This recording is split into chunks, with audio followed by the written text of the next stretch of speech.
Greetings and welcome to GS Podcast number 29, your number one place for atheistic and secular chat. And that's true because, well, Sam Harris is going to be on the podcast, and it was great. Right off the bat, I'm a huge admirer of Sam Harris. I really look forward to his writing and his public speaking. His work's really meant a lot to me over the years, and I never fail to learn something new, no matter what he does. And he didn't disappoint on this podcast. I love just hearing the way he can organise complex ideas in his head and then just express them really eloquently. It's an absolute marvel. And he was incredibly friendly, generous with his time, happy to speak on any topic whatsoever, and laid back.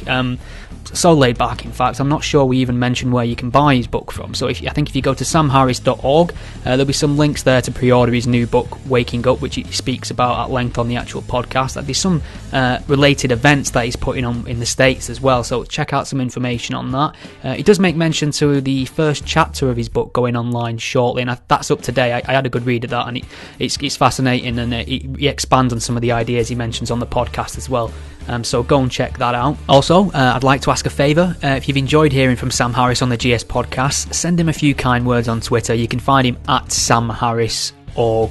Just let him know you've enjoyed hearing from him. Send him some feedback. I'm sure he'll appreciate it. Seeing the support and the audience grow since I started this podcast in December has been absolutely wonderful, so thank you very much. I would remind you it's not a commercial podcast. It's a complete one-man operation, me in my spare time, so basically it survives on listener support. So if you want to get behind the podcast, you can become a patron at patreon.com/G Spellchecker, or if you're listening to this in iTunes, just leave a rating or review. Same goes for Stitcher, and share it around on social media as well if you don't mind. Also, Sam Harris may give the impression that me and him are on first name terms at the start of this podcast, and I have no intention of correcting that misconception whatsoever. Enjoy.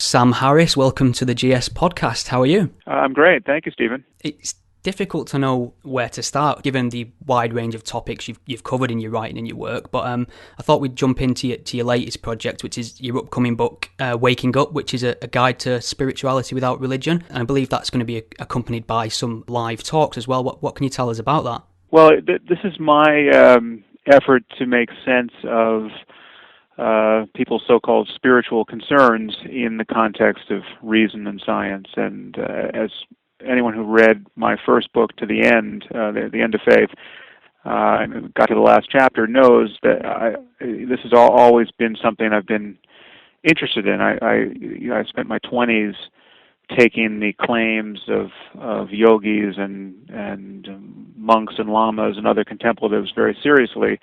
And I was interested to discover just what sorts of changes we can produce in our own conscious experience by techniques like meditation, etc. And I actually spent about 2 years on silent retreat in my 20s, practicing mostly in a Buddhist context, but not exclusively. And I spent a lot of time in India and Nepal studying with various contemplatives. And so I came, and this obviously predates my criticism of religion, and so I came to my interest in the nature of the human mind and my study of the brain very much from the perspective of someone who wanted to understand just how fully it would be possible to transform human experience, and just what is a good life? How is it possible to enjoy as much well-being as is available, and just what in fact is true of the nature of human consciousness. What is a human self, and what are there any consequential illusions there that we want to cut through that cause us to suffer in ways that are unnecessary. And so the kinds of concerns that spiritual and even religious people generally have were certainly my concerns when I was just when I was a college student the first time around as an 18-year-old. And so waking up is my full exposition of what I think I understand in that area. And so it's a book that I really have been waiting 10 years to write, because I felt that I certainly with the end of faith and afterwards, I felt that the first order of business was really to point out what is wrong with religion, and then the second order of business was to argue that much of what people think they need to get out of religion can be had in other ways. And there I started with ethics, and that was the moral landscape, and to some degree my short book line, where I made the case that we can live good lives and ethical lives and find reasonable ways to criticize the bad behavior of other people without relying on any Iron Age nonsense. And Waking Up is my effort to tell that same story with respect to more esoteric concerns like spiritual experience and altered states of consciousness. Great, yeah. Anyone who's familiar with your work will know you've been threatening this book for some time now. I think possibly the word spirituality might become a sticking point for some atheists and humanists who they sort of may be forgiven for thinking you've contracted a case of Deepak Chopritis. Yeah. I was wondering what sort of things you could say to sort of alleviate those fears. Yeah, well, it's something I say very early in the book, and I'll be publishing the first chapter on my blog any day now.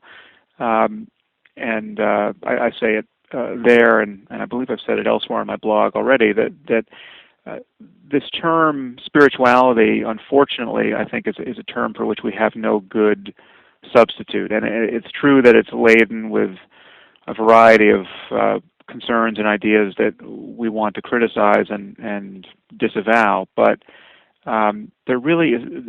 It's one of these rare cases where we are suffering a poverty of word choices in English, it's really almost never the case that that's so. But there is no good English word to name this area of concern and aspiration. If you want to take seriously the prospect of becoming like Jesus, whoever he happened to be, if it's possible to develop something like unconditional love for other human beings, to love your neighbor as yourself, if that is a psychological reality that we want to study scientifically, we want to replicate personally, and I think it is. And anyone who's taken MDMA or done certain meditation practices like the Buddhist practice of loving kindness with any degree of concentration will know that it is in fact possible to experience something like unconditional love. I mean, this is a state of human consciousness that is potentially available. If we want to take those phenomenon seriously, there is no good word for that area of concern. To use words just like well-being and awe and positive emotion doesn't get at just how deep this area of inquiry goes, and doesn't actually trace its connection both historically and conceptually with the kinds of things that very confused spiritual people have been up to all the while. So the Christian monastic who is living the life of a contemplative and experiencing altered states of consciousness, he is getting something of these experiences, but they're being filtered through the lens of his Christian dogmatism, and a Hindu contemplative is doing the same thing, and it's being filtered through his Hindu dogmatism, and there's a deeper phenomenon here that we want to talk about, but it's not captured by ordinary language, ordinary terms like awe and positive emotion and well-being and happiness.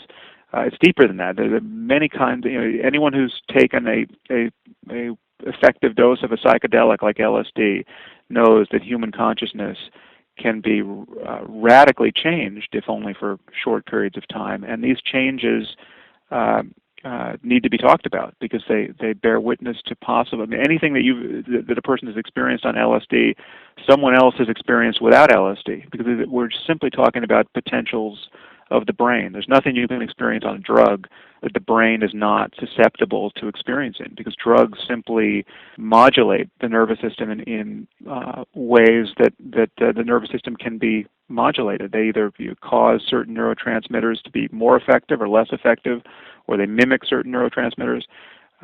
So it's just a fact that the range of possible conscious states is far wider than most people tend to experience, and there's something, we need a word that captures the absolute heights of the positive side of that spectrum. And I'm as squeamish about the use of the term spiritual as anyone else, except there are no other good words. Mystical is even worse. What about cosmic consciousness? Is that taken? Well, that suggests. I mean, I'm less comfortable with that because that does get you into the Deepak Chopra end of making specious metaphysical claims about the significance of subjective experience. But the problem with someone like Deepak Chopra is that he takes these experiences, which are real, they're there to be had, but he then extrapolates from them to suggest they tell you something about the nature of the cosmos, which they don't. And there's nothing you're going to experience in the darkness of your closed eyes, however wonderful, that will tell you anything about what preceded the Big Bang. And yet, someone like Deepak Chopra will argue that if you lose your sense of self in meditation, what you're experiencing is your identity with the one mind that gave birth to the cosmos. And that is a specious and embarrassing misuse of the available intellectual tools. But what it does bear witness to is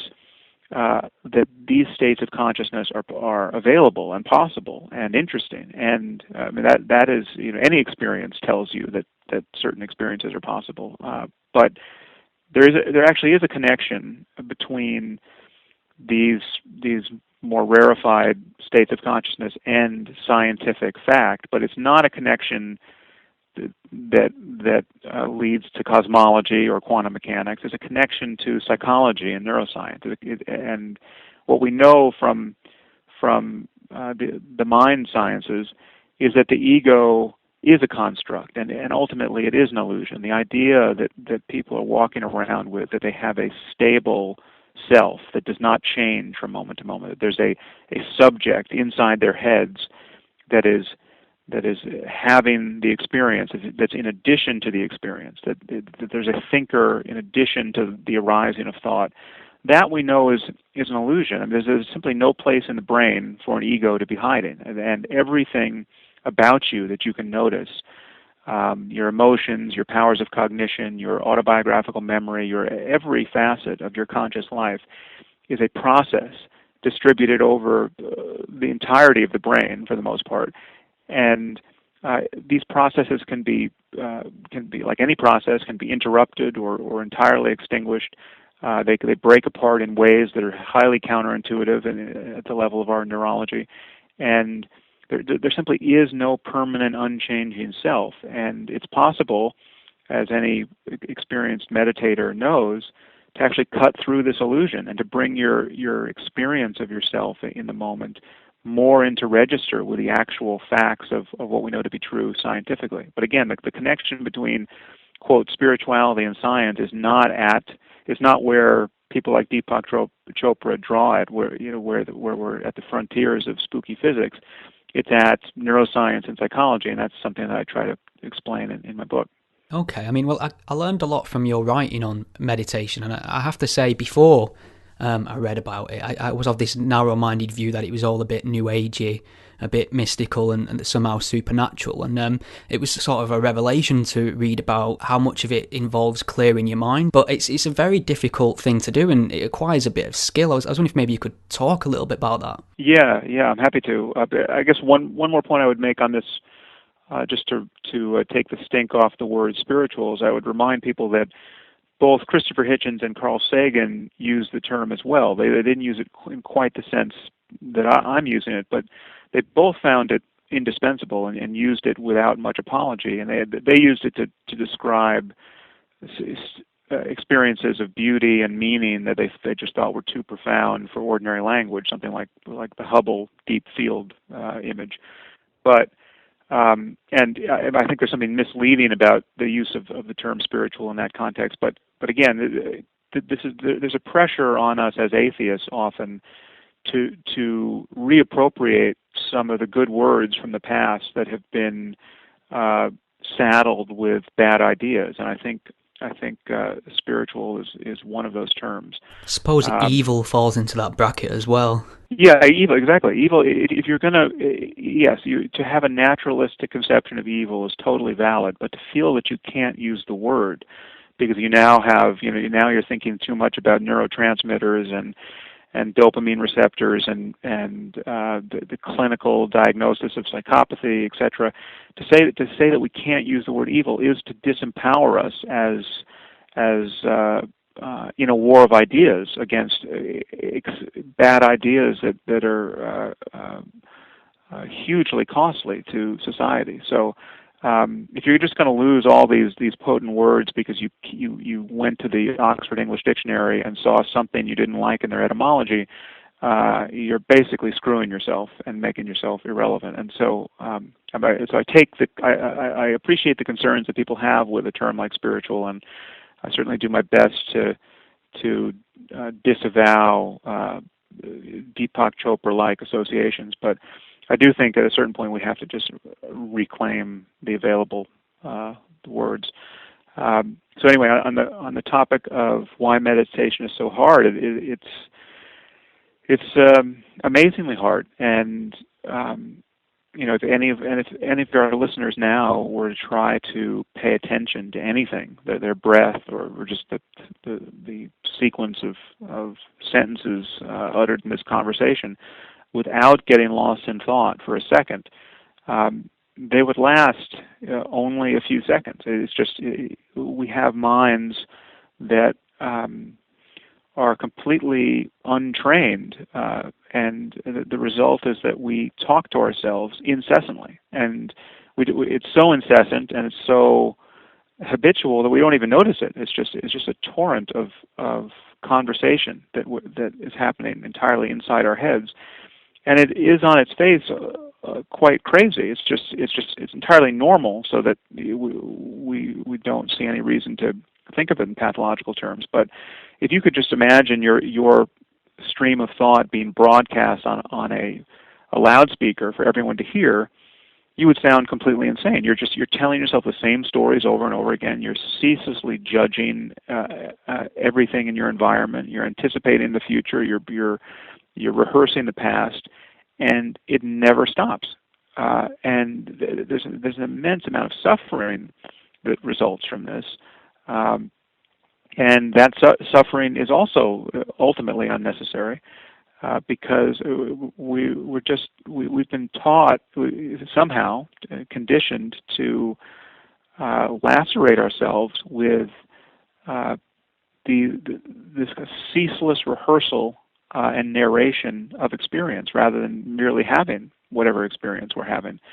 And so this is something that you can actually stop doing to a greater or lesser degree, and nothing important is lost. There's nothing. It's not that thoughts in and of themselves are a problem, but thinking without knowing that you're thinking, being lost in thought, being identified with the next thought that emerges in consciousness helplessly, and therefore laid bare to whatever its emotional implications are. So the next thought of self-doubt or anxiety or worry or anger, whatever it is, to helplessly become identical to that thought is a kind of prison to live in, and it's not in fact necessary. But you do have to get some contemplative tools in hand in order to see that it's not necessary, and that can be very difficult to do. I read an anecdote once, and I think it might even be in some of your work, but the anecdote goes is that there's a gentleman taking a meditation class, and 5 minutes or so in, he says, "Oh, wow, I can see the Buddha," and the instructor goes, "Well, that's nice. If you concentrate on your breathing, it should go away." Right. No, I hadn't heard that. Yeah. But that is in the spirit of how one wants to practice, because the point is not having. The point of meditation is not to create any transitory state that is highly pleasurable. I mean, that actually does happen in meditation, because it just so happens that being concentrated on anything is intrinsically pleasurable. And this is one of the keys as to why certain experiences that on their face seem kind of arbitrary can be exquisitely pleasurable. So something like surfing, or basically any repetitive athletic activity. These become the flow experiences that people have in these activities are incredibly pleasurable, but they are born of just the happy accident that being concentrated is very pleasurable. And someone who has experienced this in meditation will realize that it doesn't matter what you're concentrated on. You can be concentrated on the breath. You can be concentrated on the sound of a phrase you're repeating to yourself silently or out loud. You can be concentrated on anything. The sheer fact of being focused and no longer distracted is incredibly pleasant, but that pleasantness is not the point of meditation. The concentration is just a tool to be able to recognize what the mind is like in the present moment, and to ultimately cut through the illusion that you have a separate self riding around inside your head. But it's not about creating a vision of the Buddha, or a vision of anything, or a feeling of bliss or rapture, or any of the other transitory states that come along with intensive practice. I mean, those do happen, but you're essentially a drug addict. If you're meditating simply to feel bliss, you'll be frustrated because you can't feel bliss all the time, and it will elude you. But two, it is rather like just being a drug addict who's not taking drugs. He's just meditating. There's something kind of masturbatory about the whole enterprise if you're simply seeking pleasant states of mind. But there's something more profound than pleasant states of mind. There's a recognition that consciousness is free of its contents in some fundamental sense. That which is aware of bliss is the same as that which is aware of anger or anxiety or fear, and it's actually not really improved by bliss or harmed by negative mental states, and you can keep falling back into that recognition of consciousness, and there's a tremendously freeing result from that, which is your well-being can be found before anything happens, and in a way that's not contingent upon the next thing that happens. And that may sound like an incredibly rarefied or even spooky and far-fetched idea to people, but just think about it. And anything you can possibly experience is being experienced by what we're calling consciousness, and every one of these experiences is just arising and passing away. Every mental state you've ever experienced in your life is now gone, and there's a new one coming, and there's no stability there. You can't. The alternative is simply to repeat your pleasures and avoid your pains, and just kind of keep that whole wheelworks running until you die. And that's where we're all caught. We're all trying to seek some lasting fulfillment and satisfaction in a context of ceaseless change. And what spirituality is in my sense of the term, is a recognition that there's another game to play, even though we're inevitably going to play the game of repeating our pleasures and avoiding our pains. There is another game to play, which is to recognize that there's a well-being intrinsic to just the nature of consciousness in the present, which allows you to step off this treadmill, if only for moments at a time, and just actually be at peace in the present, and to not be anticipating the future or rehearsing the past. And that's that meditation is a tool to do that. I'm led to believe that the book's out a little bit later in the UK. Is that right? Yeah. Unfortunately, it doesn't come out until next April, I believe.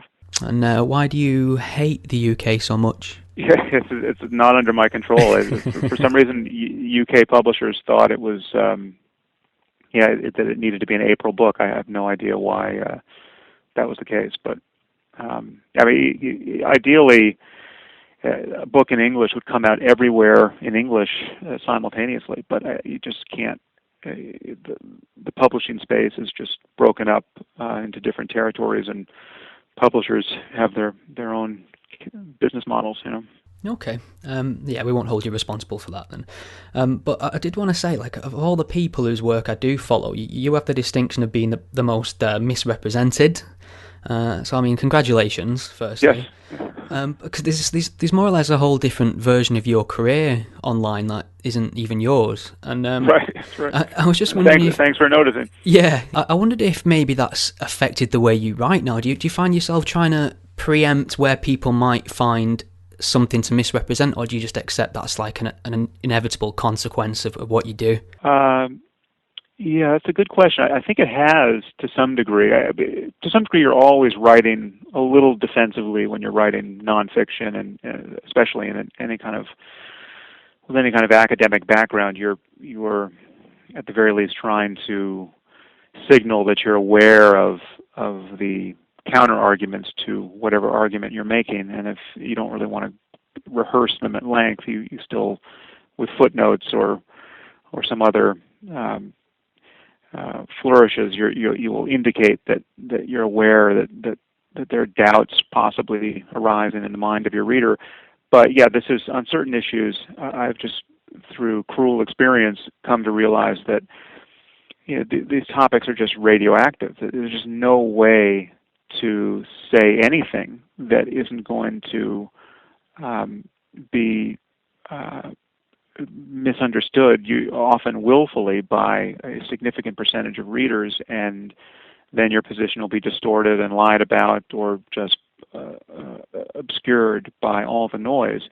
And it's frustrating, because these are, I tend to write, the most controversial topics tend to be the most socially consequential, and so you're talking about things like the clash of civilizations that I have been worrying about for a while with a significant subset of the Muslim world, but that gets conflated with accusations of racism and desire for to read some of my critics who'd think that I had called for a genocide of all Muslims, or that we should initiate a nuclear first strike on on the Muslim world. And I was very tempted to have my opening question as, so Sam Harris, why did you advocate a nuclear first strike on the Muslim world? Yeah, exactly.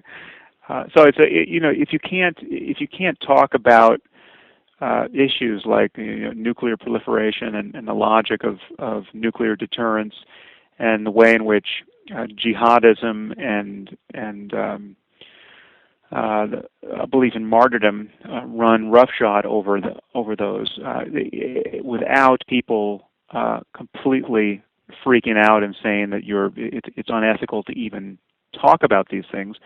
Then the most important things don't get talked about. I mean, there's nothing more important than our figuring out some way to avert the catastrophe of jihadists getting their hands on nuclear weapons. And if we can't even articulate the problem without people losing their minds, then we're doomed. And yet that seems to be what's going on disproportionately in liberal circles, which is especially depressing to me. I mean, one of the things I worry about most is that something terrible will happen, something, let's say, an order of magnitude worse than September 11th, and it's going to seem immediately clear that only our own religious maniacs have the moral clarity to deal with the problem, and then we're just gonna have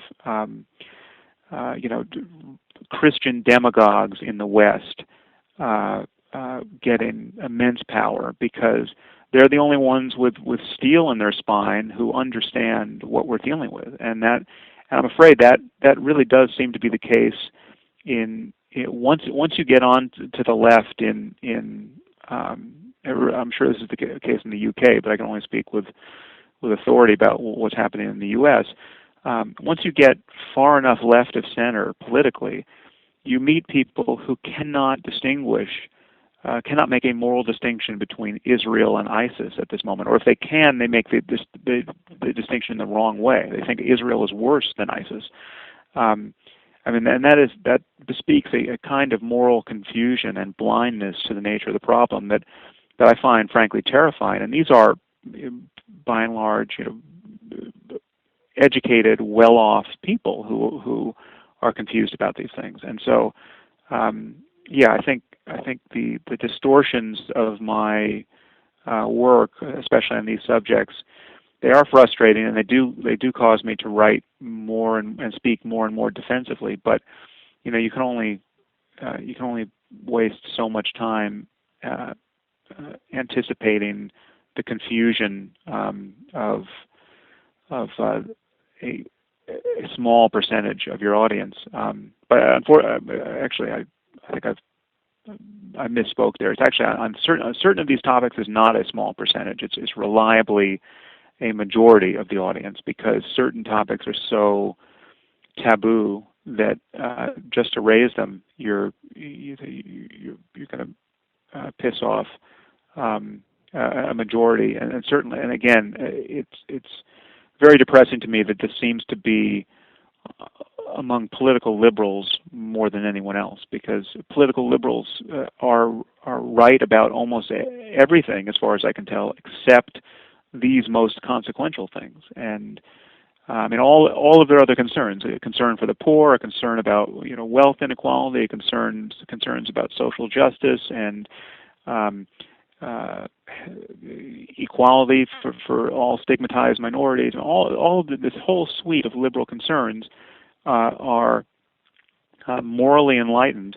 And then once you start talking about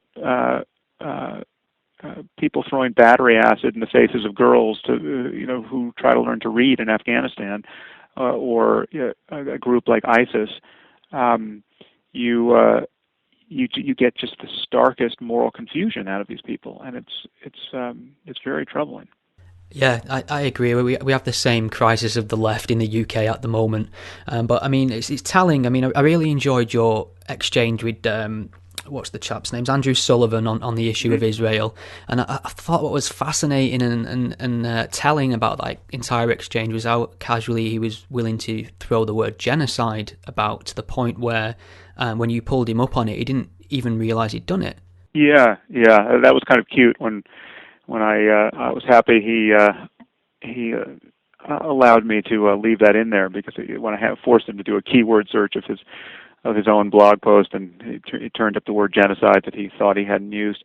Yeah, when you begin to lose sight of what a word like genocide actually means, and you claim that the Israeli, arguably wacko Israeli who wanted people in Gaza put into camps so that they could be separated from the militants, so that then war could be waged against the militants, to equate that with genocide, it's just a dangerous level of confusion. I mean, this guy, again, I wasn't supporting what this guy was recommending, but the truth is his concern was to separate non-combatants from combatants temporarily so that they could kill combatants, and then he wanted the non-combatants removed from Gaza and resettled elsewhere in the Arab world. So the guy was expressing a very obnoxious claim on the real estate of Gaza and a desire to see it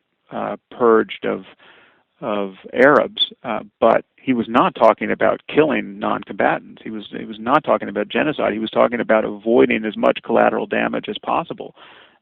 which is an absolutely is the antithesis of wanting genocide. It's wanting to it's an expression of a desperate hope that you can avoid killing women and children and kill just members of Hamas. Now, any rational person would want that, so again, I mean, yeah, it was telling that Andrew didn't really see the difference there until I spelled it out for him, and even when it was spelled out, he didn't really want to cop to the fact that he was speaking. He had been speaking too loosely and seeming to create a moral equivalence between the two sides that simply doesn't exist. I mean, it's the other word that he used in a very cavalier way was concentration camp. So the camps that this person was talking about, he called concentration camps. Asking the reader to draw the equivalence between that and the Nazi version, but the Nazi concentration camp is a camp where people are immediately killed outright or worked to death for the purpose of killing them. And the Jewish version in this case was for the purpose of getting them out of the line of fire and then forcing them to emigrate to some other countries. Now, again, I'm not at all supporting this person's plan for forced emigration, but if you can't see the difference between those two kinds of concentration camps, you're just not following the plot here. Yeah, I agree. I mean, it seems people are desperate to play the Nazi card when it comes to Israel. I mean, I suppose Nazi card trumps all. Once you've denigrated your opponents as Nazis, that's it, you win. But I mean, it's got an even more sinister air about it, given the historical context of wanting to label Israel as Nazis. Yeah, and again, the point of my now 2 articles on Israel was not to defend Israel all the way down the line. And if anyone was paying attention, they'll see that I wasn't defending it all the way down the line. In fact, I actually don't think Israel should exist as a Jewish state. But given the fact that it does exist, you just have to ask yourself what is really going on either side of this conflict. And on one side, you have a long-standing and articulated ad nauseum genocidal project where a significant subset of the Muslim world and a significant subset of Palestinians have been talking for decades and decades and decades about killing every Jew in Israel. And given the history of genocide that has been visited upon the Jews, you can't expect them to be cavalier about those being empty words. I mean, we've already seen an attempted genocide of the Jews, and we've seen 2,000 years of pogroms and ghettoization and religious discrimination. The Jews have been run out of every country in Christendom and also now run out of every country in the Muslim world. And arguably absolutely through no fault of their own, except for their own religious insularity and their own chosen people myth that has caused them to not assimilate and integrate well with others. And so religion is playing both sides of the board here, but it's really playing the side that is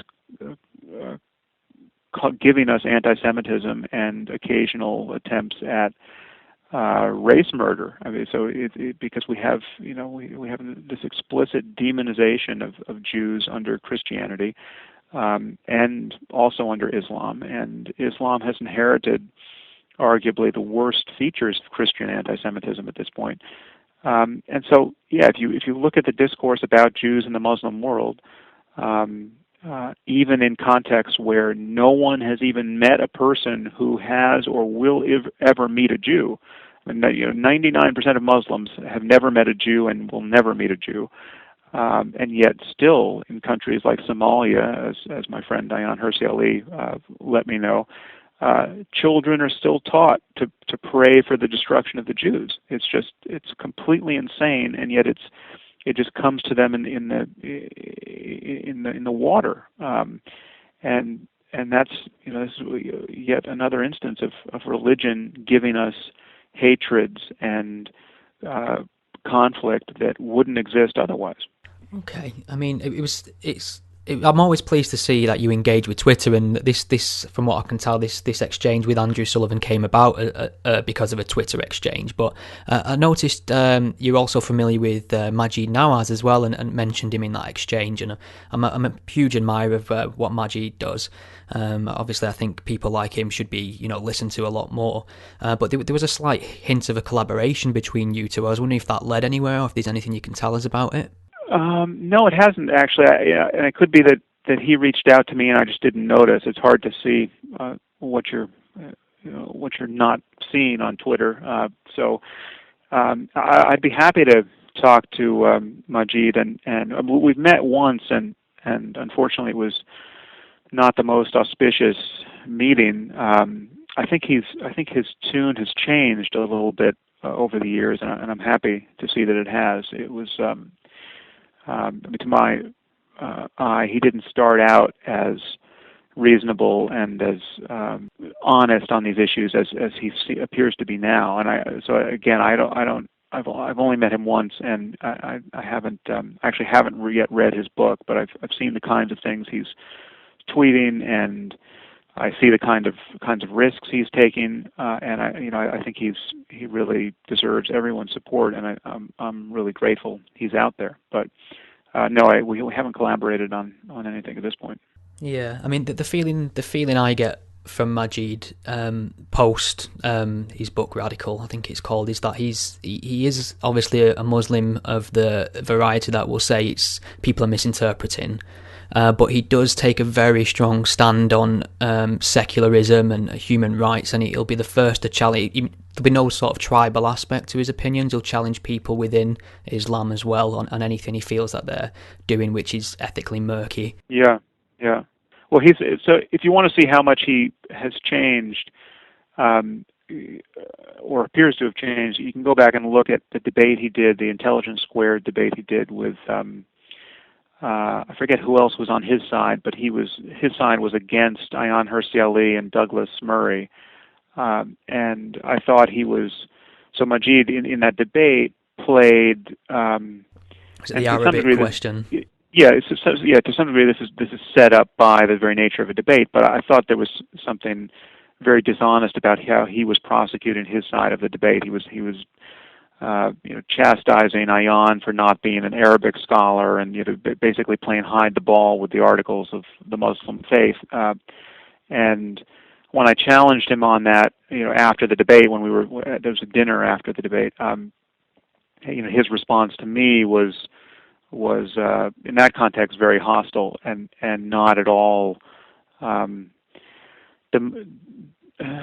demonstrative of somebody who was aware of what game he had been playing on the stage, and how it was not an honest and forthcoming representation of what's going on in the Muslim world. But he appears to be, as I said, singing a different tune now, which is whereas he's candidly drawing a line between certain of the doctrines in Islam, doctrines regarding apostasy and blasphemy and jihad, and the kinds of behavior we see in the Muslim world, and so to have a Muslim doing that is incredibly valuable. Yeah, he's been taking the scalps, metaphorically, of so-called moderates in the UK live on TV a few times, and it's been fascinating to see. I was going to ask, though, on a scale of 1 to 10, just how scary are your Twitter mentions? Oh, you mean hate directed at me? Yeah. Well, it's hard to say, because for the most part, the person who is saying something in anger on Twitter, or sending you an email, or even a death threat, is not the person you're really worried about. So it's kind of it's kind of a false signal to focus on that as the real problem. So I'm not, there's by that logic, there's almost nothing that is scary, no matter how scary it is on its surface. It's by the fact that someone is announcing their hatred of you in that way, they're more or less also advertising that they're not a serious threat to you. Very few people say, "I'm going to kill you," and then they're the person who shows up to kill you. And so it's kind of like kind of the martial arts equivalent of, when somebody grabs you, with both hands. That seems like an aggressive thing, but they're grabbing you with their hands. Those hands now are not hitting you, and those hands are not holding a weapon. Those are, a lot about those hands. Somebody who grabs, your wrists with their hands has just made themselves incredibly vulnerable to whatever you want to do as a martial artist. So it takes some understanding of the dynamics of violence to see that that's the case. But it's also the case with threats, so yeah, I'm not. I don't get scared about anything I see on Twitter or in my email. But yeah, depending on what I put out there, I can see a lot of irrational hatred come my way, and also irrational support. I mean, some of the support I get is scary and just as unreasoning as the hatred, and that's when the topic itself is problematic, because when you see a significant percentage on both sides, hating you and agreeing with you for the wrong reasons, or based on having understood only half of what you said, that's it's a challenging moment to try to navigate through those kinds of passions, and it doesn't. Occasionally, it causes me to just not want to do it. I mean, occasionally I'll look at a topic that I have something to say about and think, well, is this really worth the hassle I know is coming? But for the most part, if I think it's worth it, I still do it with somewhat intrepidly. And the one barrier I've put in to sort of safeguard my sanity is I haven't allowed comments on my site, which many people have objected to, and I continually get people more or less demanding that I enable comments on my blog posts. And if I did that, my site would be, there'd be a lot of activity. It would be sort of fun to see people, because I have a lot of smart readers, and it would be great to give them a forum where they could have a conversation. But I just can't deal with the vetting that would be required of me of these comments, and I also don't want to. This goes back to your initial question of whether this has sort of changed my writing process. I know that comments would change my writing process in a way that I'm not welcoming. Because it would just, I would feel obliged to write to the comments in some way, and because it would amplify a certain signal, whether positive or negative, that I would feel, which I think would not necessarily be representative of the wider interest on any given topic, and I would feel like I need to keep putting out those small fires or dealing with what has been raised in the comment threads, and that I think wouldn't be so helpful for me, and I just don't have the time to do it. So I think that's a good call, personally. Just not long before we started our conversation, Obama gave an address on the tragic killing of James Foley, the US citizen, at the hands of a member of the Islamic State. And I wonder, what is it that makes an elected official unable to speak honestly about religion, do you think? Because I think from one of the sound bites from Obama, I think he said, there's no faith that teaches people to massacre innocence. And I was wondering, what would be your thoughts on when he says things like that? Yeah, well, I didn't see his address, so I don't know what he said in general, but just taking that quote as representative of the kinds of things he's said in the past. Well, on the one hand, it's understandable and perhaps inevitable, and maybe even pragmatically wise for him to pretend that this has nothing to do with Islam, because he certainly, every rational person hopes that that's the case, and many people seem to think that if we just hope hard enough and continuously enough, it will become so. So that if we just all pretend that Islam is a religion of peace, well then, all the peaceful Muslims will still be peaceful, and eventually we'll convince the next generation that Islam is just a religion of peace, and all of this will be like distant history. We'll look back on these previous decades and say, well, that was the Christians had a bad Middle Ages, and the Muslims had a bad 20th and early 21st century. But now the religions really are just about peace, and we're hoping to get to that happy day when Islam really is just like Christianity or Judaism. But there's obviously a problem with that. Islam is different in many crucial ways from every other religion on earth. It has an explicit doctrine of jihad and martyrdom, which is different from the Christian doctrine of martyrdom. And there's a difference between being fed to lions and finding some way to be okay with that, and having a doctrine of holy war which tells you that it's incumbent upon every Muslim man, at the very least, to fight in defense of the faith, and there's no other certain way to get into paradise. Islam is part of this is just a historical contingency. Islam is a different moment in its history where it hasn't gone through a Renaissance, it hasn't gone through a Reformation, it hasn't been subjected to the same kind of pressure testing in modernity that Christianity and other religions have. And so it hasn't yet been winnowed of its medievalism to the same degree, but it is also harder to do with Islam. Islam is a much more coherent and focused faith, and it's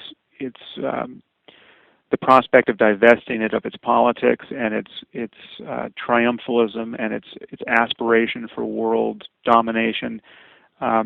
Those are much thinner than they are with Christianity or Judaism or any other faith, and so there are important theological differences that explain why this is a Muslim problem and not a problem with Buddhism or any other religion. I mean, if you just look at ISIS, for instance, and this is why, on its face, those kinds of comments are completely disingenuous and just delusional. If you look at ISIS and you ask yourself, well, what if ISIS, if they were Buddhist, and claiming to be justifying everything they're doing with reference to Buddhism, how would that look? Well, it would be completely inscrutable. Now, I'm not claiming that Buddhists are pacifists. I'm not claiming that you can't get some form of Buddhist violence. You can, and you can get Buddhist violence that is somewhat justified in its character by Buddhism, but you can't get that type of violence. And you can get Buddhist violence that has nothing to do with Buddhism, but just Buddhist people being violent, as we're seeing in Burma right now against these pogroms against Muslims. I mean, there are Buddhist monks who are involved there, and there are some number of Buddhists civilians who are victimizing Muslims in Burma. But the connection to Buddhism, as a matter of doctrine, is simply not there. I mean, this is just sheer tribalism, and violent politics. But when you look at something like the kamikaze pilots in World War II, there's a kind of a suicidal death cult behavior there. There was you could draw a straight line between certain doctrines in Zen Buddhism in that context and that behavior, and it was kind of mingled with with Japanese nationalism and Shinto and other ideas there. But yeah, you could make sense of it. But if you look at something like ISIS and say, well, this is a Buddhist behavior based on the religion of Buddhism, it would make absolutely no sense. And yet you try to make sense of it in terms of Islam, and it's trivially easy. I mean, you just talk about the doctrines of martyrdom and jihad and apostasy and blasphemy and everything. All of these words that we now 20 years ago no one understood, and now everyone knows. It is trivially easy to explain ISIS in light of Islam. And what's not easy, and this is a terrible thing, what's not easy is to explain how they're distorting Islam. The idea that somehow you can look at their behavior and say, okay, well, that is a complete misrepresentation of the doctrine of jihad and apostasy and blasphemy. It's not a complete misrepresentation. You have to be splitting hairs to figure out how ISIS is going wrong, and that is, that's why someone like Majid is incredibly important, because he's a Muslim who's trying to do the work of building a bulwark between a peaceful version of the faith and this jihadist lunacy. For someone like President Obama to say this has nothing to do with the great religion of Islam, which is, as we all know, a religion of peace, that is happy talk designed to put a lot of people to sleep, to forestall, great waves of religious lunatics from being more activated by a perception that the West is consciously in conflict with Islam. It's politics. It's not an honest disclosure about the kinds of ideas that are leading directly to violence. I agree. I mean, there's a lot of talk as well at the minute. Obviously, there has been some action in terms of airstrikes and humanitarian aid to these people who are displaced and put under oppression by the Islamic State. And I was just wondering what your thoughts are in terms of the West's obligations, or what you feel that they should do in this situation. Well, and I don't have any special information, obviously. I just read the newspaper like anybody else. So, what I'm saying could be strategically and tactically naive, but it seems to me that this is a somewhat unique situation in that you really can bomb ISIS and not incur any or much collateral damage. And this is almost, it may no longer be true of them. Maybe now they've kind of moved back into cities and are hiding. But there was a moment there where, they were basically on the rampage in Iraq and Syria, and they're just out in the open, outside of cities. We can see their positions. They're killing Kurds. They're starving Yazidis on the side of a mountain, and we can bomb these guys. And there, I think we absolutely had an obligation to do so, and we should have done it earlier, and we should have done it to the last man. I mean, I think we should, if we could kill every one of these jihadis, we should, because this is a zombie movie. I mean, I'm not saying they're not human beings. They're all too human, and what is so terrifying about the ISIS phenomenon is that these are not psychopaths. These are not, for the most part, these are not a different sort of human being. These are ordinary people who are infatuated by a specific set of ideas that are causing them to behave in the most shockingly unethical ways, and they are undeterrable. These are not rational actors. In fact, given what they believe, what they are doing is perfectly rational. And so, I don't know if you've seen the Vice documentary on the 5-part series on ISIS, but they got embedded with these guys. As far as I know, they're the only journalists who have been, and they just hung out with ISIS for however long. And you see the ISIS playing with their kids in the river and making small talk. And I mean, these are not the scariest thugs in the world. These are not just hardened gangster lunatics. I mean, these are ordinary people who are trying to implement their heartfelt vision of how the world should be. And they have absolutely no fear of death because they're absolutely certain that they're going to get to paradise. And so we are in it's amazing that we are inclined to sit on our hands when people are being crucified and starved by the thousands, and children are having their heads cut off. And I mean, you read the details of what ISIS has been doing to people. I mean, a woman with her hands get tied to one the bumper of one car and legs to the other, and the car is driven off in two directions, and she's ripped in half. I mean, this is like a Reuters report about that behavior. I mean, it's been an orgy of murder, entirely based on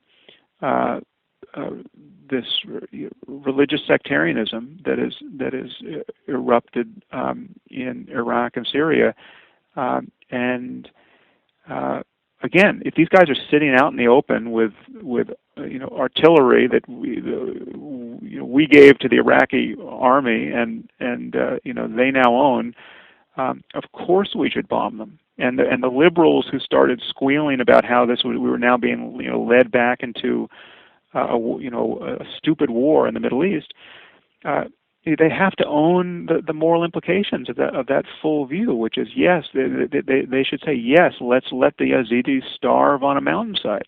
Yes, these women and children should be. Let's let them be killed. We can solve this problem with a drone, but we're not going to do it. And I mean, I don't know if this is another Twitter war I just got into with the journalist Jeremy Scahill. He when Obama first announced his bombing campaign, Scahill tweeted something snide about is this, so this isn't the dumb war that we shouldn't have gotten into in 2002, or he was kind of using Obama's opposition to the original war in Iraq against him. And so I tweeted, spell it out, Jeremy. Write an article entitled "Why We Should Let ISIS Kill Anyone It Wants," and I'll publish it. And that because that is the position. So should we let ISIS kill anyone it wants? And now, on the other side of this, we have to acknowledge the totally valid concern of not getting embroiled in another unwinnable exercise of nation building and a kind of an endless war where we can't get the local population to do anything because they're not on our side in the first place, and we're losing thousands of our own troops in a pointless attempt to fight a counterinsurgency. Now that may be a fair characterization of our first war in Iraq and the net result of our war in Afghanistan. And it may be that there are certain problems for which there is no acceptable military solution on our side. I'm conceding all of that to the liberal side of this argument, except when we can clearly do something, when we can clearly kill the bad guys who are in the very act of killing innocent people, then we should do it. And pacifism, pacifism, as I said someplace, someone just reminded me on Twitter, is simply a willingness to die or to let others die at the hands of the world's thugs, and that's just a fact. And it's just there's no courage in being on Twitter criticizing anyone who wants to do anything about this kind of violence because you're a quote pacifist. I mean, because you unpack pacifism and you find an acceptance of absolute evil that is preventable in many cases, and I find totally indefensible ethically. Yeah, I mean, surely if there's any purpose in having a military superpower, it must be, for people that are like ISIS. Okay, well, I've had plenty of questions from Twitter, and a lot of them have been about your martial arts, actually. I've just picked out two. There's one from Stu Bayliss Crisp. He's asked, I'd be interested to know how Sam is progressing with his martial arts. Do you still practice? And Alejandro Gomez has asked, what level of jiu-jitsu are you? I still do practice. Unfortunately, I keep getting injured in jiu-jitsu, so I've had to... I've taken time off as much as several months in various points in the last few years since I got into it. So I'm still just a blue belt in Brazilian Jiu-Jitsu, which is just the second belt up from white. But I still train in Jiu-Jitsu and absolutely love it. And I would train, to the breaking point if I could. But I just, at my age, I keep acquiring these injuries that take a while to heal. And there's another style of martial art, eskrima, which is a Filipino stick, basically a weapon art, whether it's stick fighting or knife training or a variety of handheld weapons that you can train in, which is also fun. But Brazilian Jiu-Jitsu is just so addictive and so much fun that it's I would do it all the time if I could avoid injury. But yeah, no, I love training, and I train in a variety of different things, and it's tremendous fun. Mark's asked if you can recommend a book on religion that we maybe haven't heard about yet. Yeah, that's a hard one. It's not really books on religion at the moment are not what is on my desk. I keep trying to put religion in my rearview mirror, but it's it seems to keep coming back. Yeah, I think I'm just going to have to fail on that one. Well, you do have quite a comprehensive collection on your website as well, so I'm practically convinced they can find something in there they haven't read. There's a lot that I've recommended on my website in the past. Great. Okay, Lynn Mayer, and she's asked whether you'd ever consider running for public office, and do you think atheists will ever be elected? No, I think that would be truly a fool's errand. I think it would be one. I don't think that I'm cut out for it. I don't think that I would actually want to do it, but I think it would be impossible given the kinds of positions I've taken.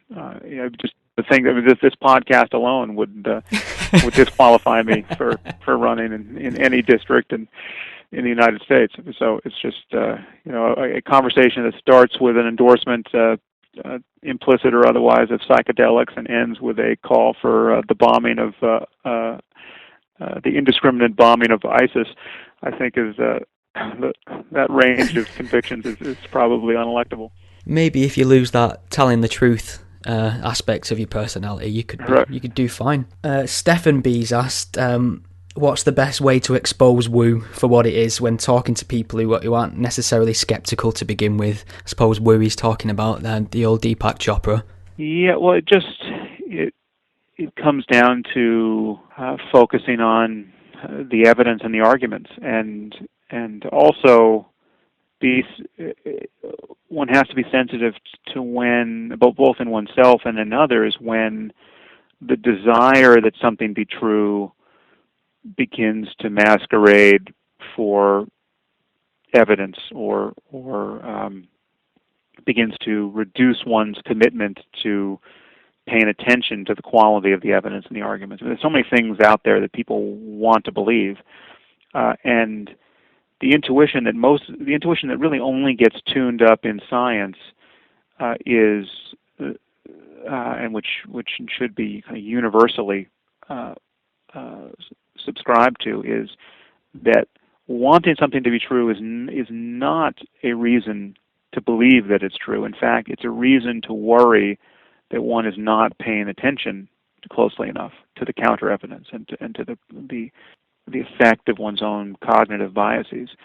So this idea that, again, this comes back to an argument that is really ubiquitous in defense of religion and completely fallacious. This idea that somehow the usefulness of religion is a point in favor of believing the doctrines of religion. It makes no sense. The fact that something has a good effect on you, the fact that you would be happier if it were so, I mean, the kinds of things you hear people say, I wouldn't want to live in a universe where there was no God. Well, so that statement of bias should worry you that you're not actually thinking clearly about what is plausible. And there's not that much that can get in the way of clear thinking. There's not that many forms of bias and motivated confusion, and once you've seen a few of them, you've kind of seen them all, and so just to pay attention to how they're operating in on any given topic, it does begin to become self-evident, and you just have to point it out to people. Yeah, I think all these kind of things fall into any of the established logical fallacies. It's just people have become really creative with the way they dress them up now, so it requires a bit of digging. Lastly, John Sargent's asked, how should we resolve tensions between religious freedom and harm of religion in a secular democratic state? Well, I think it's I think we've done it as a matter of law. I think we've done it pretty well, in the sense that we are biased toward freedom of speech across the board. I guess when I say we, what I mean is the United States. I don't actually know if your laws differ in the UK, importantly here, but they do, for instance, in Germany and Austria, where Holocaust denial is illegal. I think that is a huge mistake. I think that the idea that you can make certain forms of stupidity illegal and punishable with prison sentences, that's the wrong move. I mean, for one, it empowers these convictions in a perverse way, but it's just not. We shouldn't be locking people up for speech. So I think privileging freedom of speech is the way to go, and so you should be able to say anything, and then you should then be able to suffer the consequences of having said something phantasmagorically stupid in public. So people should be able to boycott your company, and you should be able to be publicly humiliated and never heard from again, because every time someone Googles your name, they find something hilarious and it's completely destructive of your reputation. I mean, but we don't need laws to protect us against that kind of stupidity. We just need everyone free to react with their own speech and their own counter arguments. And so I think.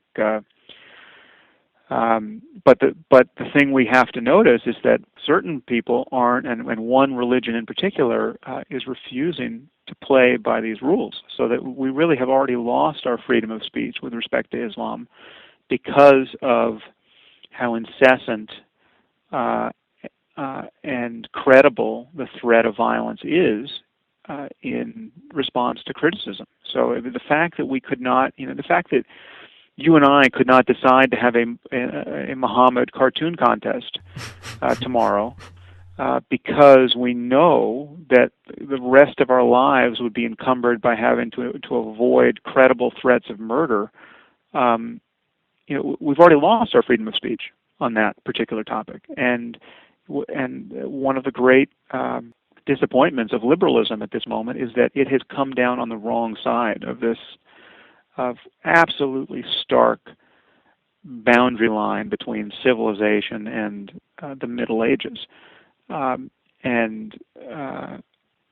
it's just so you have liberals who would defend the theocratic maniacs against the insults of cartoonists and novelists and crackpot pastors who burn Qurans.